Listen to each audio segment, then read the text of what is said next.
E eu lembrei de uma pregação que eu ouvi uma vez, falando sobre aquela passagem, né?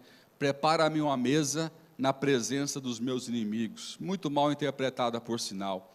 Porque as pessoas imaginam o seguinte, quando lê essa passagem, que Deus vai preparar uma mesa cheia, um banquete maravilhoso, aí vai pôr o seu inimigo faminto, magrinho, passando fome na sua frente, e você vai ficar comendo, ele ali com fome, assistindo a sua glória, assistindo o seu poder.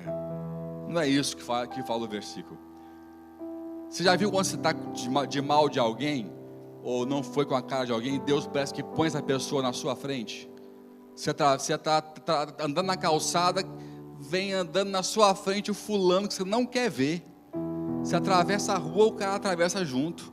Você tem que bater de cara com ele. Você está andando no shopping, tem 1000 shopping na cidade. Você está andando no shopping, você entra no elevador com o cara, com a pessoa, com o fulano que você não quer ver. Quem aqui já viu isso? Só eu? Ah, bom. Achei que fosse eu, fosse a única pessoa que tinha vivido esse sabor. Deus parece que faz de propósito. Ele prepara uma situação que você vai chocar com quem você não quer encarar. Prepara-me uma mesa na presença dos meus inimigos. Porque mesa no Médio Oriente quer dizer sentar para resolver, sentar para consertar, sentar para fazer aliança. Deus não quer ver ninguém distanciado. Quem pode dizer amém? Para essas coisas o amém é fraco, eu sei. Eu só falo coisa que o amém sai fraco. Eu não falo coisa que o amém sai forte. Você vai ficar rico hoje, aí o amém sai forte que até fica rouco. Mas quando você fala, prepara-me uma mesa na presença dos meus inimigos, o amém já sai mais fraquinho, né? Porque são coisas que a gente tem a dificuldade de aceitar. Mas essa é a mensagem que o versículo quer transmitir. Que Deus vai sempre preparar uma chance de conserto com aquele familiar que você está bicudo, você está chateado com ele. Agora, se você vai aproveitar a mesa que o Senhor está preparando na presença do seu marido, da sua filha, do seu filho, do seu pastor, do seu discípulo, aí já é uma escolha que você vai fazer e que você é responsável por ela. Estão entendendo? Não é a pregação de hoje, me lembrei por causa do que eu e Samuel vivemos, e foi muito bom, porque não há coincidências a propósito de Deus, né? E foi muito bom ver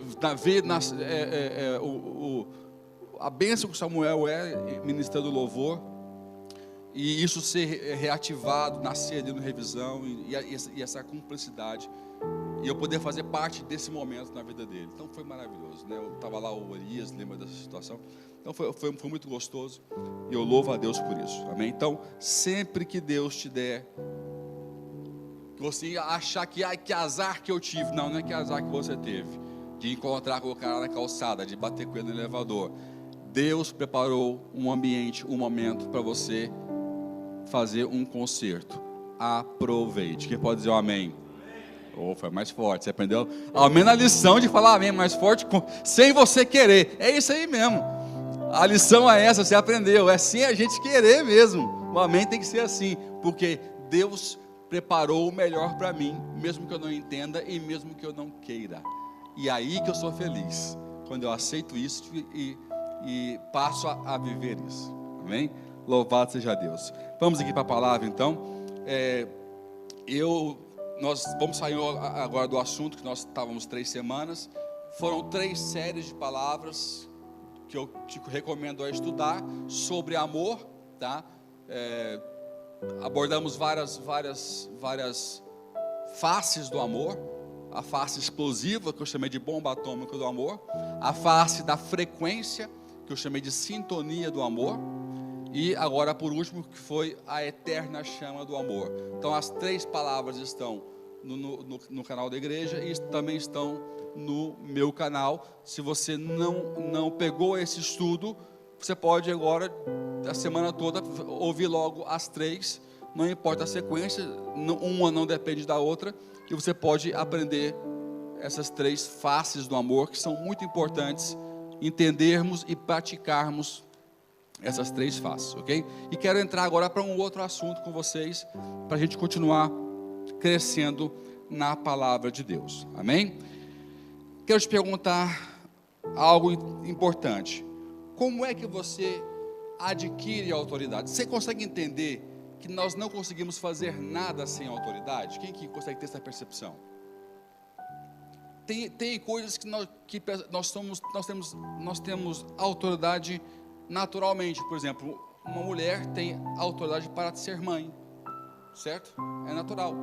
Mas ela nasceu com essa autoridade. E o homem tem autoridade para ser pai. Ele nasceu com essa autoridade. Algumas são inerentes em nós, não é? Outras não. Outras têm que ser adquiridas. Outras têm que ser delegadas. Nós não conseguimos, em alguns aspectos, em algumas esferas, avançar para além do que nós estamos e do que nós vivemos sem a autoridade, né? Está aqui o pastor Ezra, que viveu na carreira militar, sabe bem o que é cadeia de comando, até onde se pode ir ou não se pode ir com a autoridade. Nós temos vários versículos da Bíblia que definem bem a autoridade. Você tem aquele centurião que é elogiado por Jesus, que causa raiva e ira nos judeus, que ele fala, nunca vi tamanha fé em Israel. Ele elogia a fé de um centurião romano, pagão, e tem um monte de gente, filho de Abraão, do lado dele. Então ele causa uma ira. Mas por que ele falou isso? Porque ele fala, olha, tem uma pessoa da minha parte lá, um ente, um soldado, enfermo, quase morrendo. E Cristo fala, tá bom, eu vou lá orar por ele. Não. Eu sou um homem de autoridade. E se eu falar para um soldado meu, vai e faz isso, ele faz. Para o Senhor, basta a tua palavra. E ele será curado. Então, quando há uma percepção de autoridade, nós estamos um passo à frente. Por isso que ele foi elogiado. Porque a percepção que ele tinha, escuta isso, a percepção que um pagão, que não era teoricamente filho de Abraão, a percepção que ele tinha de autoridade, fez ele ter um salto de fé quando ele estava diante do autor e consumador da fé, que é Jesus Cristo. Então a percepção de autoridade me faz entender como exercer bem a fé. Estão compreendendo? Isso é muito importante. E aí ele fala, nunca vi tamanha fé. Elogia o homem. E depois eles fazem lá as contas da hora que Cristo falou aquela palavra, vai que ele está curado, e foi exatamente a hora que a pessoa do outro lado foi curada. Você pode dar um aplauso bem forte ao Senhor? Então, entenda, não dá para fazer muitas coisas que você sonha sem autoridade. Nós precisamos de adquirir autoridade. E qual é a fonte da autoridade? Eu quero trabalhar com você hoje. De onde surge a autoridade? Tá? Eu quero te dizer o seguinte: relacionamento produz autoridade. Faça comigo, relacionamento ou relacionamentos produzem autoridade. Fixa isso. Relacionamento gera, produz ou é uma fonte de autoridade. Eu vou ter autoridade segundo o meu nível de relacionamento com alguém. Tá? Existe um ditado, que não é ditado, é versículo bíblico, que fala que quem semeia vento, colhe tempestade. Quem já ouviu esse ditado? Mas não é ditado, é bíblico. Se você for lá em Oséias 8:7, fala, porque semeiam vento, colherão tempestade. Então não é ditado, está na Bíblia. Muitos ditados não são bíblicos, mas muitos ditados nasceram na Bíblia, tá?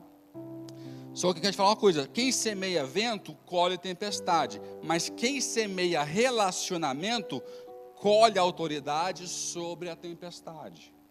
Vou repetir: quem semeia vento, colhe tempestade. Quem semeia relacionamento, colhe autoridade sobre a tempestade. Isso é importantíssimo ser compreendido. Autoridades são acessos, são permissões. Falo sempre isso, não é? Casamento é uma autoridade, é uma permissão para prosperar. Quando você é abençoado por um pastor, não houve uma cerimônia no Éden, houve? Adão, prepara aí, marca a data, chama os bichinhos tudo aí, e eu vou vir tal dia para fazer o seu casamento. Teve isso? Não teve no Éden um casamento. Mas teve o quê? Uma bênção, e Deus os abençoou, Deus os autorizou, deu autoridade. Casamento é a autoridade para estar junto. Casamento é a autoridade de Deus para estarem juntos e prosperarem naquela relação. Por que é importante casar, pastor? É porque quando você vai no notário, você pode... Quem que já foi num casamento no cartório? O que fala lá o tabelião? Pelo poder revestido por mim, pelo Estado português, pelo Estado do Nevada, pelo Estado, eu vos declaro marido e mulher. É o Estado. Naquele país, naquele local, é o Estado que está te dando autorização para estar casado. O Estado não é uma permissão universal, não é uma ordem espiritual. O Estado, sob as leis, te reconhece, mas a terra te reconhece, o universo te reconhece. A terra vai te dar o fruto para 2, ou vai te dar o fruto para 1? Se você fosse agricultor, você já pensou nisso? Não pensei nisso. Deus dá segundo o que Ele te autorizou. O fruto que vai da tua semeadura, do teu trabalho, do teu suor, vai vir para uma pessoa ou para 2 pessoas? O ralo não vem. Pois é, você foi abençoado pelo Estado, não por Deus. Caraca, eu nunca pensei nisso. Pois é, cara, vai ser crente, meu irmão. Você crê ou você não crê. Permissão de Deus é a autorização de Deus para prosperar na sua relação. Não adianta você fazer uma cerimônia maravilhosa, ainda chamar um pastor para fazer festinha também não, tirar foto não. Se a sua intenção clara de coração é ser abençoado, porque isso é a autoridade, o seu relacionamento de Deus já agora não é de é do casal com Deus. É um compromisso do casal com Deus para ser autorizado a viver o projeto de Deus para os 2. Aí quando Deus te abençoa o casal, Ele está dizendo: mar, terra, universo, eu liberei esses 2 para viver um projeto. Entrega para esses 2 tudo que eles precisam obter para que o projeto que eu tenho para esses 2 comece agora a acontecer. Percebeu? Percebeu? Então por que você não aplaudiu? Ué. Assim que funciona. É assim que funciona. Então, a autoridade é acesso. Relacionamentos me dão acesso porque me concedem autoridade. Quem é salvo tem acesso para onde? Vamos fazer aqui um exercício. Quem é salvo tem acesso para onde? Vida eterna, certo? Então ele tem autoridade para a vida eterna. Por que ele chegou a essa autoridade? Porque ele tem o quê? Teve o que antes? Um relacionamento com quem? Gente, fala. Com Jesus, né? Ele se relacionou com Jesus, mas antes de Jesus, ele teve alguém que ele se relacionou para apresentar Jesus para ele? Sim ou não? Sim ou não? Teve o evangelista, teve a mãe, teve o pastor, teve o amigo. Então, é um relacionamento progressivo. Eu encontro alguém que Deus enviou, levantou, que me evangelizou, que me apresentou para Jesus, eu me relaciono com Jesus, eu sou salvo e tenho autoridade, eu tenho uma permissão, eu tenho um passaporte, eu tenho um acesso para o céu. Quem tem acesso para a vida eterna, tem acesso para a morte eterna? Sim ou não? Não, óbvio que não. Agora, quem não é salvo tem acesso para onde? Tá certo, é isso mesmo. Morte eterna. Se quem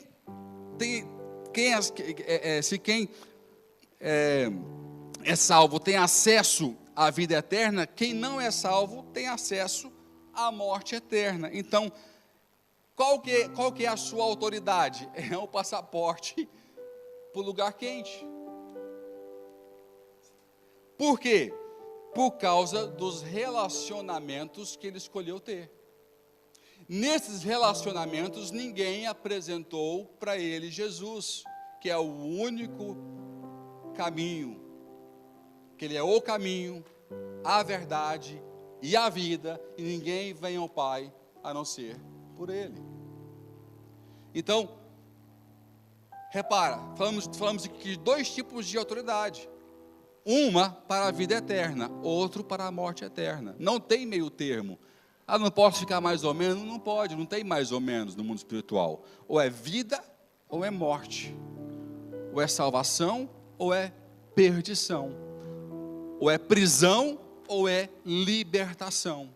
Não tem negociação. Estão me compreendendo? Então, com quem eu escolho me relacionar vai me dizer se eu vou ter acesso à vida eterna ou à morte eterna.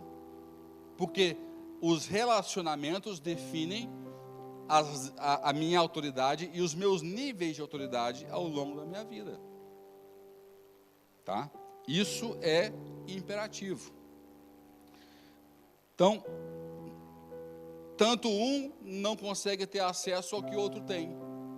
Nem o que tem acesso à vida eterna pode ter acesso à morte eterna, e nem ao contrário, nem quem já tem acesso à morte eterna pode ter acesso à vida eterna, e vice-versa. Então eu vou repetir: quem semeia vento, colhe tempestades. Quem semeia relacionamento, colhe autoridade sobre as tempestades. Em Lucas 8, eu vou ler dois versículos com vocês, duas passagens com vocês. Uma está em Lucas 8, que fala sobre dois comportamentos de Jesus no meio da tempestade, no meio do mar, com os discípulos. E eu quero trabalhar esse paralelo em nossas vidas, como é que isso funciona no nosso dia a dia. Em Lucas 8, abre comigo aí, Lucas 8, vamos ler a partir do versículo 22. Fala o seguinte, Lucas 8, 22. Certo dia, entrou num barco com os seus discípulos e disse-lhe: passemos para o outro lado do lago. E partiram.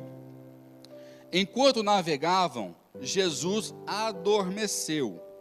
Sobreveio uma tempestade de vento no lago, e o barco se enchia de água, e eles corriam perigo. Chegando-se a ele, despertaram-no dizendo: Mestre, mestre, vamos morrer. Ele se levantou, repreendeu o vento e a fúria das águas, tudo se acalmou e fez-se bonança. 25. Então lhes perguntou: onde está a vossa fé?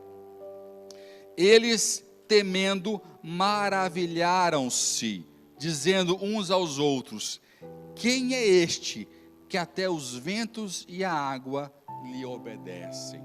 Você pode dar um aplauso bem forte, adorando ao Senhor. Quem é este? Que até os ventos e a água lhe obedecem. Agora, um comportamento num ambiente de austeridade no oceano da vida. Vamos agora para Mateus 14. Mateus 14. Vamos ler a partir do versículo 22 também, para não ser muito grande. Deixa eu ver aqui. Pode ser, 22, vamos lá. Logo em seguida, ordenou Jesus que os seus discípulos entrassem no barco e fossem adiante para o outro lado, enquanto ele despedia a multidão. Despedida a multidão, ele subiu ao monte para orar em particular. Ao cair da tarde, estava ali sozinho.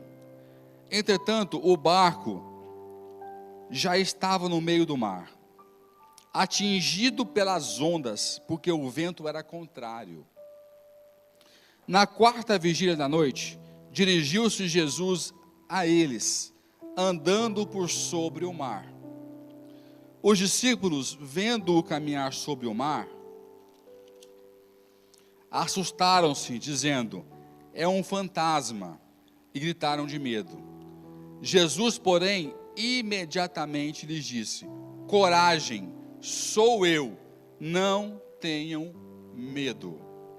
Coragem, sou eu, não tenham medo. Respondeu-lhe Pedro: Senhor, se és tu, manda-me ir ter contigo sobre as águas. E ele disse: vem. E Pedro, descendo do barco, andou sobre as águas para ir ter com Jesus. Mas, observando o vento forte, teve medo e, começando a afundar, clamou: Senhor, salva-me. Imediatamente Jesus estendeu a mão, tomou-o e lhe disse: homem de pequena fé, por que duvidaste? Quando entraram no barco, o vento cessou. Uma pergunta: duas situações muito semelhantes, sim ou não? A primeira, Jesus repreende a tempestade, correto? A segunda, ele repreende a tempestade?